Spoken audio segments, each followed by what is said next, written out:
김웅이라고 있습니다. 친유승민계죠. 저 이 사람 별로 안 좋아합니다. 근데 어쨌거나 검사 출신이고 검찰 내부 소식을 잘 아는 전직 국회의원이에요. 이런 글을 페이스북에 올렸습니다. 2019년에 수사 지휘를 없애면 안 된다고 읍수하는 나에게 민주당 의원이 말했다. 우리는 검찰이랑 협의 끝났다. 특수수사만 인정해주면 수사지휘 포기한다더라. 이거는 검찰총장도 패싱한 거래였다. 그러니까 그 당시 검찰총장이었던 윤석열 총장도 패싱했다는 거죠. 특수수사만 할 수 있으면 사법통제 포기하고 검경수사권 조정 합의해준 그 악마적 거래를 한 인간이 지금 보안수사 존치를 외친다. 그게 표가 되니까. 하지만 그 인간은 출근 때 김어준 방송 듣던 인간이다. 모든 게 가짜인 인간이다. 정신 차려라 보수. 바로 한동훈 이야기하는 겁니다. 출근 때 김어준 방송 듣고 모든 게 머리, 어깨, 키 다 가짜인 사람. 그 당시에 검찰총장을 패스하고 특수수사만 남겨달라고 민주당과 거래할 수 있는 사람. 한동훈밖에 없습니다. 김웅의 충격 폭로. 한동훈은 검경 수사권 조정, 검찰의 수사 지휘 포기를 민주당과 악마의 거래를 했었다. 유승수 변호사는 이 폭로가 진실이라면 정말 어마어마한 사실 아닙니까? 저는 뭐 진실이라고 생각합니다. 왜냐면 만약에 이제 제가 저런 얘기를 했다. 그러면은 뭐 또 한동훈 싫어가지고 저런 얘기 하는구나라고 볼 여지가 있잖아요. 여지가 있는데 김웅이라는 사람이 우리가 못 믿는 사람이 저런 얘기를 하니까 훨씬 더 설득력 있게 와닿는 그런 감이 있습니다. 저는 김웅이 저렇게 이야기를 하는 걸 보면은 그 내용 자체가 사실은 한동훈의 기본적인 행적과도 그대로 일치하지 않습니까?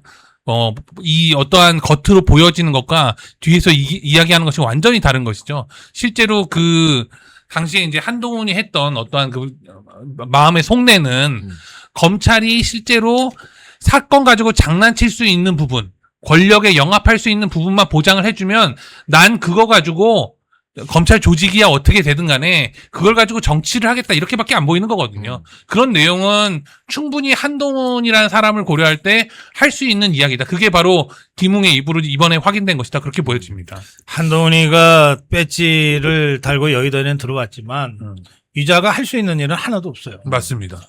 그리고 뭐 아는 것도 별로 없는 것 같아요. 네. 그런데 이자가 최근 들어서 보안수사권 전면 폐지 문제를 가지고서는 몇 번 떠들었어요. 그리고 아까 우리가 저 서범수, 진정호 이 폐륜적 막말 즉각 징계해야 된다고 했던 이 간담회도 한동훈이가 했죠. 이 보안수사권 전면 폐지에 반대하는 취지로 그 피해자를 불러서 간담회를 하는 거였거든요. 그러니까 이제 한동훈이가 배지 달고 나서 거의 유일하게 하고 있는 일이 이 보안수사권 전면 폐지와 관련된 반대 입장을 여기저기 메시지를 내는 거예요. 그런데 김웅이는 그동안 한동훈에 대해서 특별히 뭐 한동훈을 때려잡으려고 뭐 했던 기억이 저는 없거든요. 그리고 친윤도 아니고 친장도 아니에요. 예, 네. 예. 뭐 굳이 따지면 유승민 계죠. 예, 유승민 똘만이니까 거의 없었는데 왜 갑자기 김웅이 나섰을까? 너무 역겨웠던 것 같아요. 아니 이게 거기서니. 배지 달고 들어와서 아는 것도 없고 그냥 대가리 숙이고 그냥 저 세비나 받아가면 굳이 김웅이가 나서서 한동훈이 뭐 이 당시의 상황을 폭로했겠어요? 별것도 아닌 것이 그리고 세상 사람들은 속여도 나는 못 속이는데 네가 보안수사권 요 폐지 문제와 관련해서 과연 한마디라도 할 자격이 있냐. 이러니까 이게 폭로가 나온 거거든요. 그래서 저는 김웅이의 이 폭로가 사실에 가까울 거라고 저도 봅니다. 그런 맥락에서 보고 이 부분에 대해서 한동훈이가 둘 중에 하나를 해야 돼요. 첫째는 아니다 그러고서 김웅이랑 치고받고 싸우든가. 주먹질이라도 하든지 아니면 더 이상 보안수사권 가지고서 대가리 내밀지 말고 그냥 쑥 들어가 있든지 둘 중에 하나를 해야지. 근데 이거 사실이라면 너무 심각한 게 이 당시 검경 수사권 조정이 지금의 검찰 보안 수사 폐지의 단초가 된 거거든요. 맞습니다. 이때부터 엄청난 수사 적체가 시작되어서 경찰에서 일반 민생 사건들이 해결이 안 되고 난리가 나고 법조계나 이 수사 사건 현장이 아비규환이 된 시초예요. 근데 그 시초에서 민주당과 악마의 거래를 한 인간이 보수라는 타이틀을 달고 정치를 한다고 설치고 이제 와서 피해자 불러서 보안수사권 폐지 간담회를 하는 건 그 피해자에 대한 기만이기도 한 거잖아요. 맞습니다. 이게 그리고 박사님께서 말씀하신 것처럼 김웅이라는 사람이 얘기할 정도면 그 김웅이 역겹다고 얘기할 정도면 진짜 역겨운 겁니다. 그러니까, 예. 그러니까 김웅이 얘기했기 때문에 진짜 역겹구나 이렇게 생각이 드는 거죠. 저는 지금 한동훈의 이러한 행적들을 보면은 누가 떠오르냐면 이성윤이 떠오릅니다. 이성윤이 민주당의 검사로 들어가가지고서는 검사 출신으로 들어가가지고서 검찰의 어떠한 그 기본적인 조직 구조를 갖다 해체하는데 정말 앞장섰거든요. 그런데 실제로는 한동훈도 똑같은 역할을 하고 있었던 거죠. 그 뒤에서 일선 검사들의 어떠한 안이나 그 어떠한 수사권이나 이런 어떤 헌법상의 조직의 어떠한 권한이나 이런 것들은 전혀 뭐 고려치 않고 뒤에서 본인이 정치할 수 있는 부분만 보장이 되면은 나머지 수사는 어떻게 돼도 상관없어. 그게 실제 이번에도 뭐 현출이 된 거 아닙니까? 피해자 불러다 놓고서는 뭐 보안 수사권 뭐 이 존치에 대해서 논한다고 하면서 속내는 피해자야 어떻게 되든 간에 내가 이 문제를 논의하는 국회의원으로서 뜨기만 하면 장땡이야. 이런 식으로 생각한 게 그 속내가 그대로 드러난 거다. 결국에는 저는 한동훈이라는 사람 자체가 뭐 장 의원님 말씀하신 것처럼 모든 게 다 가짜다. 이번에도 또 드러났다 이렇게 봅니다. 이 김웅이 얘기한 요 시점이 2019년이잖아요. 그러니까 문재인 정권 때입니다. 그리고 그때 이제 여러분들 다시 기억을 떠올리시면 이제 좀 생생하게 다시 살아나실 텐데 그때 이 문재인이는요. 그 처음에 대통령 선거에 출마할 때부터 검찰 개혁을 제일 중요한 이슈로 내걸고 나선 자예요. 그랬었죠. 그러니까 이자가 정권을 잡으니까 어떻게든 검찰 무력화를 하려고 이제 달려들었는데 지가 직접 할 수는 없으니까 뭐 조국이를 세웠다가 추미애를 세웠다가 막 이러면서 밀어붙이잖아요. 그때 검찰의 윤석열 대통령이 당시에 서울중앙지검장 검찰총장을 할 때인데 그때 윤석열 당시 총장을 비롯해서 검찰의 수뇌부가 이걸 적극적으로 막았어요. 그리고 당시 야당도 비록 힘은 딸리지만 계속 막았어요. 그래서 막아낸 거예요. 그래서 문재인이가 지 임기 때 이걸 못한 거예요. 그러고 나서 윤석열 정부가 들어섰잖아요. 그런데 이 김웅이의 이 그 폭로에 따르면 그렇게 한참 검찰 수뇌부가 싸우고 있을 때 한동훈이는 좌파 것들하고 물밑 거래를 하고 있었다는 것 아닙니까? 야, 그 전면에는 조국 추미애가 있었고 뒤에는 한동훈이 있었던 거죠. 근데 네. 이거는요. 네. 그 당시만 해도요. 제가 기억이 이제 박사님 말씀 들으면서 좀 떠오르는데 그 당시만 해도 검찰 내부의 반발이 굉장히 심했고 굉장히 심했죠. 그리고 검찰이 지금처럼 매갈이 없이 정권한테 당하는 수준은 아니었어요. 네. 그리고 그 검찰의 내부망이라고 하는 이프로스 게시판이 있거든요. 그 이프로스의 주요 검사들이 다 그럴리고 이렇게 되면 나라 개판난다 절단난다 하면서 상당히 여론이 그쪽으로 실렸어요. 그 와중이었기 때문에 사실은 이런 협잡이나 뒷거래가 아니었으면 검경 수사권 조정까지도 막아내고 훨씬 더 검찰이나 이 수사체계를 정상적으로 지켜내기에 용이한 환경이었거든요. 그래서 당시에 검찰 수뇌부와 법조계가 막아냈기 때문에 결국은 검찰의 수사권을 전부 뺏어가지 못하고 6대 중대범죄는 남겨둔 검찰에 거죠. 남겨둔 네. 것으로 이렇게 절충적으로 우리가 막아낼 수 있었던 거거든요. 바로 그 시점에 한동훈이가 좌파랑 간자 역할을 했다. 근데 손잡고 그 얘기예요. 특수수사만 인정해주면이 한동훈이 특수수사 출신이잖아요. 그러니까 자기만 나만 살면 돼. 나만 살면 내가 주목받을 것만 남아있으면 돼. 우리가 너무 잘 아는 한동훈 마인드예요. 너무 일치하니까 이게 뭐 신빙성이 너무 명백합니다. 그리고 그래서 또, 이 김웅의 이 폭로가 사실이라면 한동훈이는 윤석열 대통령 정부에서 배신을 한 게 아니라 그때 배신한 그때부터 거예요. 이미 검찰 그때부터 조직을 이미. 배신했던 거예요. 예, 그렇습니다. 예. 그래서 저는 지금도 박사님 말씀하신 것처럼 등골이 서늘한 게 이자가 정말로 그 법무부 장관 윤석열 대통령 밑에서 법무부 장관 할 때 이 짓거리를 본격화했으면은 정말로 윤석열 대통령께서 더 궁지에 몰렸을 거다라는 생각이 지금도 듭니다. 예. 예. 여기서 김웅이 쓴 출근 때 김어준 방송 듣던 인간이다. 이 문구 때문에 저는 경찰서를 갔다 온 적이 있습니다. 제가 그걸 이야기했다는 이유로 허위사실 명예훼손으로 고발을 당했었는데요. 다 무혐의 나왔습니다. 아, 그래요? 그리고 무혐의 나온 이유는 경찰에서 그걸 허위사실로 보지 않는다는 뜻이죠. 그렇죠. 이 발언을 최초로 한 사람은 그 지금 CBS 뉴스쇼 진행하고 있는 JTBC 앵커 출신의 박성태 앵커입니다. 박성태 앵커가 JTBC에서 한 발언을 제가 인용했고 한 딸들이 저를 고소했지만 제가 무혐의가 나왔어요. 그러니까 출근 때 김어준 방송 듣던 인간이다라는 말은 여러분 고소당해도 아무 문제가 없다는 걸 제가 총대 메고 확인했으니까 김웅도 써도 되고 여러분도 써도 되고 마음껏 쓰셔도 됩니다. 그 워딩 덕분에 결국엔 특정이 되네요. 우리나라 수사기관이 인정한 겁니다. 한동훈은 출근길에 김어준 듣던 인간이라고. 출근 때 김어준 방송을 들으면 하루가 역겹잖아. 그러게요. 그러니까 그런 별종 인간이 있기는 있는 모양이네. 그냥 듣기만 해도 재수가 없어요. 저는 사실. 아이, 참.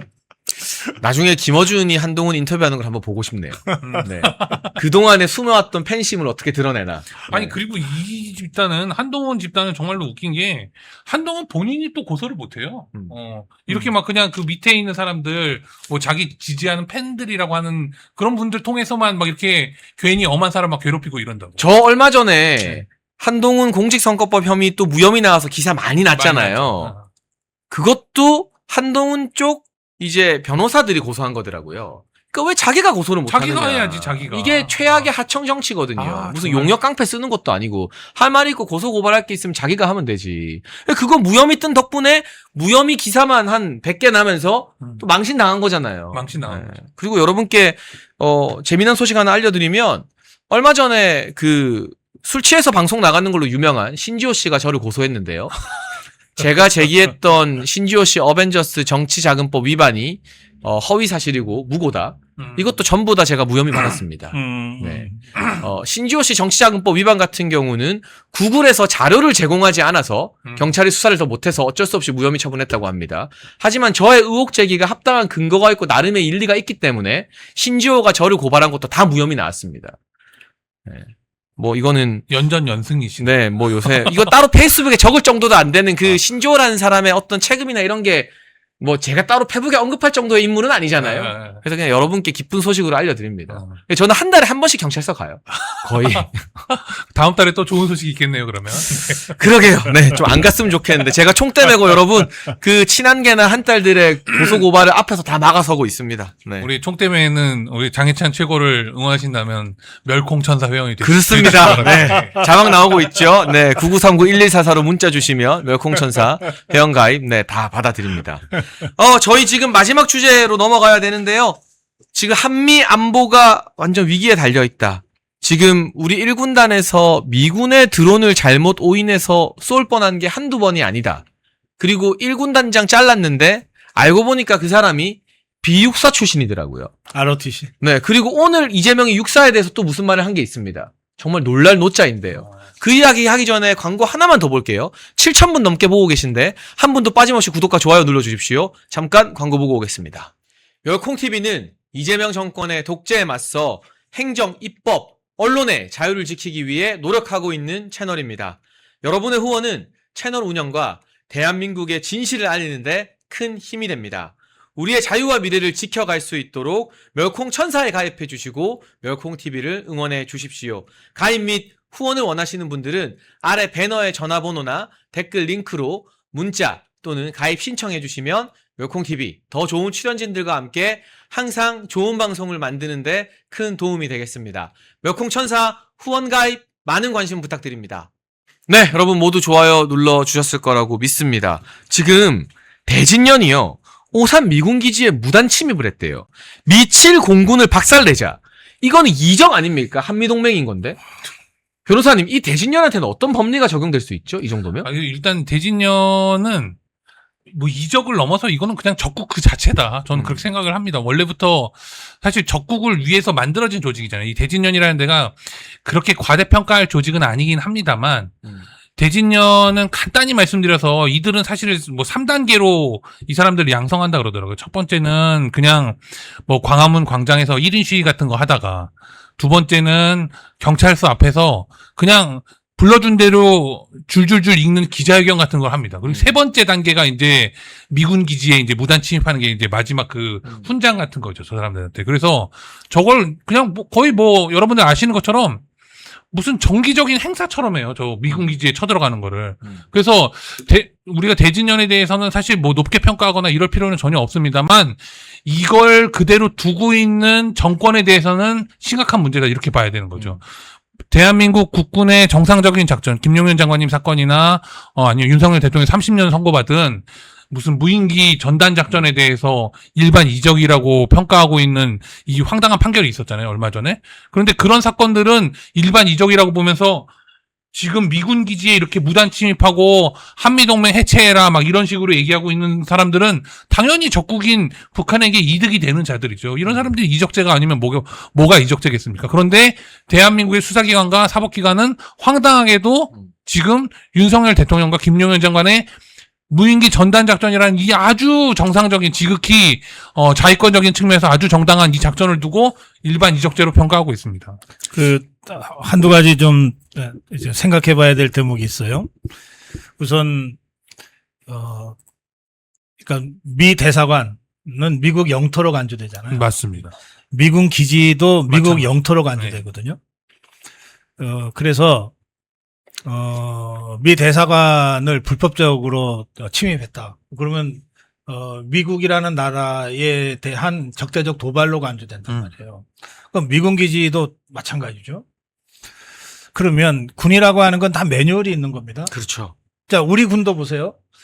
우리 군부대가 전국 곳곳에 이렇게 지금 포진돼 있는데 그 부대를 무단으로 민간인이 들어가려고 했다.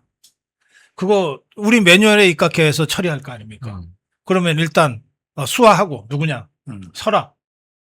안 쓰면은 발포하겠다. 뭐 요즘은 빈총으로 경계시킨다니까 발포까지는 입으로 해야 될지 모르지만 어쨌든 발포하겠다고 그러고 실제로 그래도 안 쓰면은 발포합니다. 이게 군이에요. 그렇게 안 하면 자기가 처벌받으니까. 그럼 미군도 당연히 그런 매뉴얼을 갖고 있겠죠. 저는 카투사 출신이에요. 그래서 미군에 대해서 잘 알아요. 미국이 전 세계 여러 나라에 뭐 유럽이라든지 일본 또 뭐 한국 이런데 미군들을 파견하는데 이게 다 분쟁 지역에 파견하잖아요. 그래서 그 등급을 자기들끼리 나눠요. 가장 위험한 등급. 뭐 생명수당을 더 많이 줘요. 제가 근무할 때가 한 40년 전인데 그때 주한미군이 생명수당을 제일 많이 받는 지역이었어요. 그러니까 제일 전쟁 위험이 높은 지역에 미군이 들어와서 지금 주둔하고 있거든요. 그런데 이 미군 부대를 무단으로 침입했다. 당연히 적에 의한 그 도발이라고 간주하고 대처하는 매뉴얼이 있을 거예요. 그렇죠. 있는데 그런데 이제 그 미국이 굉장히 신경 쓰는 것 중에 하나는 여러 나라에 이렇게 미군이 파견 나가서 주둔하다 보니까 그 지역의 그 나라 국민들과의 마찰로 인한 반미를 굉장히 신경을 많이 써요. 그래서 통상적인 군 부대에 이렇게 침입했다 그러면 아니 미국은 폴리스 라인만 넘어서도 그냥 총을 쏘잖아요. 경찰들이. 맞습니다. 그러니 이거는 뭐 말할 것도 없을 텐데 이걸 안 쏘잖아요. 그거는 또 다른 매뉴얼이 있는 거예요. 가급적이면 한국 국민들하고는 마찰을 일으키지 마라. 그런 지침이 있으니까 미군 부대를 무단으로 침입한 이 사람들을 그냥 붙잡아서 한국 측에 인계를 하고 마는 거예요. 맞습니다. 그래서 이게 언제부터 그랬냐면 동두천의 그 미선이 효순이 사건 때 그때 사실은 이 장갑차로 군 작전 중에 이동 중에 있었던 이 일종의 교통사고였는데 네. 그것 때문에 엄청 미군이 힘들었다. 반미 시위가 그때 정말 절정이었죠. 예, 그때부터 미군이 그러니까 이제 신병이 주한미군에 배치돼서 오면 그 교육을 시킵니다. 오리엔테이션을 하는데 나가지 마라. 가급적이면 영내에서 생활해라. 나가더라도 미군 부대에서 가까운 뭐 이태원이나 이런 몇몇 군데만 나가라. 나갔을 경우에도 혹시 좀 이 갈등이 불어질 것 같으면 일단 부대로 귀가해라. 이런 것들을 계속해서 교육을 시켜왔어요. 수십 년 동안. 그리고 또 반미 시위가 조금 이제 고조되는 상황이 있을 수 있잖아요. 그럴 경우에는 외출 금지도 자주 발령을 합니다. 그럴 정도로 미군이 사실은 대한민국 지키기 위해서 왔는데 그리고 우리가 한미동맹에 입각해서 우리가 요청해서 온 건데 그 사람들이 그렇게 눈치 보면서 지금 근무하는 거예요. 성주 미 사드 기지 한번 생각해 보세요. 그 좌파들이 무단으로 길을 점거하고 저것들이 막 건들목처럼 해가지고 이걸 못하게 하니까 몇 년간을, 예? 그 사드 미군 기지가 미군과 우리 카투사 병 한 400명 정도가 운영을 해야만이 이게 사드 한 포대가 운영되는 거거든요. 그런데 이 막사도 임시로 짓고, 기름이라든지, 부식, 먹는 거, 이런 것들 헬기로 우송하고, 이렇게 했잖아요. 그러니까 헬기로 이송하다 보니까 날씨가 불순하면은 이게 제때 보급이 안 되니까 사드 레이더가 가동이 잘 안 되기도 하고 막 이런 상황이란 말이에요. 네. 그러면 이게 말이 안 되는 거잖아요. 그러면 당연히 이건 불법 점거니까 이걸 밀어버리고서 했어야 되는데 미군이 그것 때문에 한국 국민들과의 마찰이 있는 것을 피하려고 했던 거예요. 그래서 자기들이 그 불편을 감수한 거야. 그런데 이런 사정을 미군이 미국 국민들한테 안 알린 것 같아요. 만약에 이런 거를 미국 국민들한테 다 알렸다고 칩시다. 아니 내 자식이 대한민국 지켜주러 갔는데 뭐 물도 잘 못 먹어? 무슨 부식도 잘 못해? 맨날 나가면 욕 먹고 어디 부대 밖에 나가는 것도 눈치 보고 다녀야 돼? 아니 그런데 우리 아들이 왜 가 있어? 왜 가 있어? 돌아와 당장. 이렇게 될 거 아닙니까? 저는 좌파들이 그거 노린다고 생각해요. 이게 미국 내의 여론을 악화시켜서 예. 미국 내부에서 주한미군 철수 여론을 키우겠다는 게 좌파들 노림수라는 거죠. 그렇죠. 그리고 야. 아니 오산 미군 기지가 어디 있는지 우리 일반 국민들은 모르잖아요. 그렇죠. 그러니까 데모라고 하는 것은 사람들한테 알리기 위해서 하는 거거든요. 그런데 미군 기지에 무단 침입하는 걸 보는 사람이 누가 있어요. 그런데도 왜 이 짓을 대진인이 계속 하냐. 그걸 막는 과정에서 뭐라도 부상자라도 생긴다. 그거 가지고서 반미운동을 본격적으로 펼쳐보려고 하는 거예요. 일부러 다치려고 오버할 가능성이 굉장히 그러니까요. 크네요. 그러니까 미군도 그런 좌파들의 그 전략 전술을 잘 아니까 일체 그렇게 물리적 대응을 하지 않고 할 수 있지만 하지 않고 한국 측에 인계하는 것으로 일단 정리를 하는 거거든요. 그런 복잡한 사정이 이 사건의 배후에 깔려 있다. 그러니까 확실히 박사님 말씀 들으면 제가 생각했던 것보다 하나 더 깊게 생각하게 되는 게 이게 단순히 국내 반미 여론 고취시키려는 수작이 아니라 미국 내에 어떻게 보면 반한 여론을 만들려고 하는 그런 전략적인 노림수도 있는 거구나. 그러면은 우리가 야 대진년 그거 요새 누가 관심 가지냐. 그거 한국에서 대진년 좋아하는 청년들 없어 할 게 아니라 미국 내에서 굉장히 심각한 문제가 될 수 있다는 뜻인 거잖아요. 그러니까 지금 박사님 말씀하신 것처럼 이게 진짜로 한미동맹을 해체시키고 어떤 와해시키려는 이런 수작이라면 이걸 결국엔 누가 통제해야 되느냐의 문제가 남는 거죠. 그런데 이걸 미군이 직접 했을 때는 당연히 어떠한 빌미가 오히려 제공되는 측면이 있으니 그럼 누가 해야 되겠습니까? 대한민국의 사법기관이 처벌을 해야 될 거 아니에요, 이거를. 맞아요. 대한민국 사법기관이 처벌해야 되는데 우리가 비근한 예로 서부지법 청년들한테는 법원 경내, 대한민국 법원의 경내에 들어갔다는 이유만으로 다 실형했습니다. 다 실형했는데 이거는 지금 군부대에 침입한 거예요. 더군다나 남의 나라, 미국 땅에 미군의 영내에 침입하는 사건이라고. 이거는 누가 봐도 훨씬 더 중하게 처벌을 해야 되는데 그동안의 대진년의 이러한 행태에 대해서 대한민국 사법부가 내려온 그 행태는 뭐냐? 실제로 경찰이 구속영장 청구하고 했습니다. 그런데 10명 구속영장 청구하면 1명 영장 받아주고 나머지는 다 기각. 이런 식이었어요. 그러니까 더더욱 계속해서 이걸 갖다가 미군을 자극하고 미국의 어떠한 행동을 이끌어내기 위한 빌미를 주는 수단으로 계속 활용할 수 있는 겁니다. 저는 대한민국 사법부가 정신 차려야 된다. 그렇게 생각합니다. 그리고 여기서 더 심각한 게요. 1군단이 지금 유독 문제잖아요. 실탄도 없이 경계하고 있었다. 그리고 미군의 드론, 미군의 무인기가 훈련 나갔는데 다 통보했는데 제대로 알리지 않아서 우리가 그걸 1시간 반 쫓아다니다가 격추시킬 뻔한 거예요. 만약에 그랬으면 정말 국제적 망신거리고 한미동맹 파탄 나는 거였죠. 그리고 또 한 가지. 미군이 전투기 띄워서 훈련해서 중국 전투기랑 대치했는데 우리가 미군 편을 든 게 아니라 왜 우리한테 미리 말 안 했냐? 왜 중국이랑 대치하냐? 근데 알고 보니까 그것도 미군에서는 이미 다 통보했던 거래요. 예. 정말 콩가루 군대가 돼버렸는데 이 1군단 단장 한기성을 지금 직위해제 시켰습니다. 이번에 중장이 됐고요. 이재명 정부에서 처음으로 비육사 출신이 이 야전 부대인 1군 단장을 맡았던 거예요. 그러니까 육사에 대한 적개심으로 비육사 출신 맡기니까 이 사단이 난 건데 오늘 이재명이 방금 국무회의에서 뭐라 했느냐. 육사들은 쿠데타 했는데 처벌을 안 받으니까 계속 또 한 거다. 쿠데타 또 할 수도 있다. 이런 식으로 육사에 대한 적개심을 또 노출하고 있습니다. 이거 정말 사상적 문제가 있는 거 아닙니까? 이재명은 어쨌든 지금 대통령 자리에 있고 그 대통령의 가장 중요한 직무를 국군 통수권이라고 우리가 부르는 그렇죠. 거거든요. 네.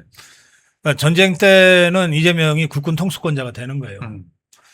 근데 이 국군 통수권자가 우리 군의 가장 주력인 육군의 그 사관 생도들 네. 또는 그 사관 생도들을 배출해온 육군사관학교를 그렇게 모욕하고 조롱하는 것은 있을 수 없는 일이죠. 뭐 이재명이 말 중에 뭐 대놓은 말은 거의 없으니까. 그래서 저는 요 1군단 관련해서는 한기성이라는 군단장이 직무 배제는 됐지만 그걸로 이것들이 대충 끝내려고 그러는데 전 절대 그러면 안 된다고 봅니다. 이게 군이라고 하는 거는 다 작전 체계가 있어요. 명령 체계가 있다고요. 네. 자, 북한에서 뭐 한 명이 탈영을 했어요. 그래서 어쨌든 휴전선을 넘어서 와갖고서 막 서울 근처까지 왔어. 이 사람은 간첩이 아니고 무장 게릴라도 아니고 그냥 탈영해서 온 거야. 네. 그래서 노크를 했어. 그래서 이제 귀순이 됐어. 그러면 이걸로 사건이 끝나냐? 그게 아니고 너 어느 길로 통해서 어떻게 왔냐를 다 추적해서 그 통로에 있는 사단이 이 사람을 못 잡은 거 아니에요. 그럼 사단장 책임 좀 물어요. 그 사람이 그 사단이 포함되어 있는 군단장한테도 책임을 물어요. 그렇게 돼 있거든요. 맞습니다. 자, 그러면 지금 이게 지금 거듭해서 이 삽탄도 하지 않고 경계를 쓰게 했다. 심지어 무슨 개인 하기까지 이 탄창을 삽탄하지 비워놨죠. 말고 네. 했다. 뭐 이게 다 1군단에서 발생한 일 아니에요? 네. 그러면 1군단의 바로 위에 그 단위가 뭐냐? 지상작전사령부예요. 지작사입니다. 그 바로 위에는 육군 참모총장이에요. 그리고 그 위에 합참의장이 있어요. 그 위에 국방장관이 있고 대통령이 있어요. 근데 지금 이게 1군단 얘기를 하면서 되게 1군단이 이러니까 군단장은 지금 직무 배제됐는데 안규백이 책임져야 된다 이러잖아요. 그렇죠. 그 중간을 건너뛰면 안 돼. 지작사와 합참까지. 지작사, 육참, 그리고 합참까지 순서를 물어가면서 책임을 묻고 그 상급 부대일수록 책임이 더 무거운 거예요. 이거는 특히 이 무인기 경우에는 미군 무인기도 보고 누락이었고 그다음에 또 민간이 우리 군의 그 실험 단계에서 무인기를 하나 띄웠는데 이것도 추락시킬 뻔했다가 멈췄대는데 이런 게 다 그 상급 부대로 올라갈수록 책임이 더 무거워지는 거거든요.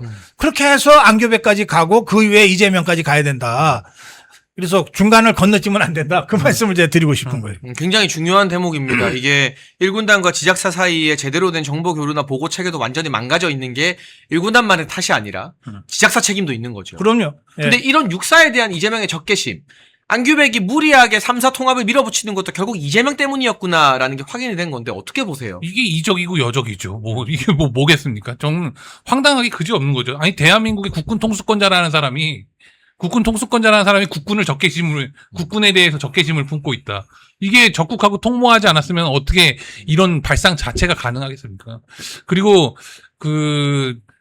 김용현 장관님 이제 사건에서 이제 이런 논리를 제시를 해요. 1심 판결에서 30년을 선고하면서 이런 일은 윤석열 대통령의 몰랐을 리 없으므로 윤석열 대통령이 개입한 거다. 이런 식의 논리를 구성합니다. 지금 이런 논리라면 이재명이 이런 걸 몰랐을 리 없잖아요. 저는 이재명이 지시했다고 생각해요. 이런 논리라면. 이재명이 미군의 드론을 격추시켜라. 이렇게 지시한 게 아니면은 어떻게 1군단이 이런 식의 오판을 하고 한다는 게 대한민국 국군에서 있을 수나 있는 일입니까? 당연히 모두 다 순차적으로 지휘 책임을 물어가야 된다. 이렇게 생각합니다. 그리고 아까 이 육사를 모욕했다 그 말씀하셨는데 사실 육사는 그냥 사관생도들이 공부하는 곳이 아니고 그 자체가 마치 다부동 전투의 전적지 같이 우리 군의 살아있는 역사예요. 그리고 그게 호국 기념의 공간이란 말이에요. 그러니까 육사를 뭐 어디로 옮긴다라고 하는 것도 황당한 얘기일 뿐만 아니라 문재인 때부터 이 좌파들이 태릉 골프장을 그렇게 탐내더라고. 그 자리에 뭐 아파트, 임대 아파트 짓고 싶어 하죠. 무슨 네. 뭐 만동을 세운, 만채를 세우니 어쩌고 그러는데, 어제 부동산 정책할 때 또 태릉 CC 얘기를 하더라고. 이재명이가 골프 쳤다는 의혹이 제기된 그 태릉 CC예요. 거기를 또 아파트 어쩌고 저쩌고 하면서 또 이 아파트 공급 얘기하면서 태릉 CC 얘기하더니 그러니까 이 종북주사파들 입장에서는 뭐 육사는 징글징글 하겠지. 자기들이 1945년부터 48년까지 3년 동안에 어떻게든 좌파 정권 세우려고 하다가 국군 경비대에 의해서 이게 완전히 진압됐잖아요. 그 모태가 됐던 게 육사니까 거기서부터 출발한 게 육사 아니에요. 그러니까 진짜 종북주사파들은 육사를 원수라고 생각하는 것이 당연해요. 이재명이가 그 정도까지 생각을 하고 있는지 어떤지는 모르겠는데 어쨌든 이재명이도 그 종북주사파에 기반한 정권이니까 알게 모르게 그런 적개심을 가지고 지금 보는 거지 단순히 뭐 쿠데타 몇 번 이런 차원의 문제는 아니다. 저는 그렇게 봅니다. 네, 지금 이재명의 충격적인 막말, 육사에 대한 증오심과 적개심을 드러내는 국무회의 발언까지 제가 속보를 확인하면서 바로바로 전해드렸고요. 그 발언이 지금 불과 한 30분 전에 있었던 것 같습니다. 비육사 출신 1군 단장이 이렇게 대형 사고를 치고 직위 해제가 됐음에도 이 발언을 한다는 것, 육사 출신들을 완전히 배제하면서 우리 군에 힘을 빼놓겠다. 그러니까 실질적으로 우리 군의 무력화, 안보를 완전히 무력화시키겠다는 뜻이 아닌가 싶어서 좀 소름 돋는데요. 저희 멸콩TV가 정치 현안 뉴스도 많이 찾아보겠지만 안보 관련된 소식도 좀 적극적으로 다뤄서 일주일에 한 번 정도는 안보 관련된 특집을 고박사님과 함께 쭉 하는 방향도 같이 한번 논의를 한번 해보도록 하겠습니다. 최근에는 그 비무장지대 인근까지 북한의 작전도로가 막 공사 중이다 이런 소식도 사람들이 굉장히 많이 놀랬는데 그걸 또 잘 모르고 있더라고요. 조중동이나 종편에서 비중 있게 보도를 안 하는 바람에 그런 것도 같이 한번 짚어보는 시간이 꼭 필요할 것 같습니다. 네, 멸콩TV에서 신제품 환신 나이가라 2+1 특별 한일을 진행 중입니다. 50년 전통의 신화제약에서 회사의 명예를 걸고 자신있게 만들었습니다. 면역력 강화, 혈액순환 개선, 피로 개선, 기억력 개선, 항산화에 도움을 주는 식약처 인정 건강기능식품입니다. 특히 밤에 주무시다가 화장실 문제로 불편을 겪는 분들에게 추천드립니다. 멸콩TV와 함께하는 환신 나이가라 많은 문의와 사랑을 부탁드립니다.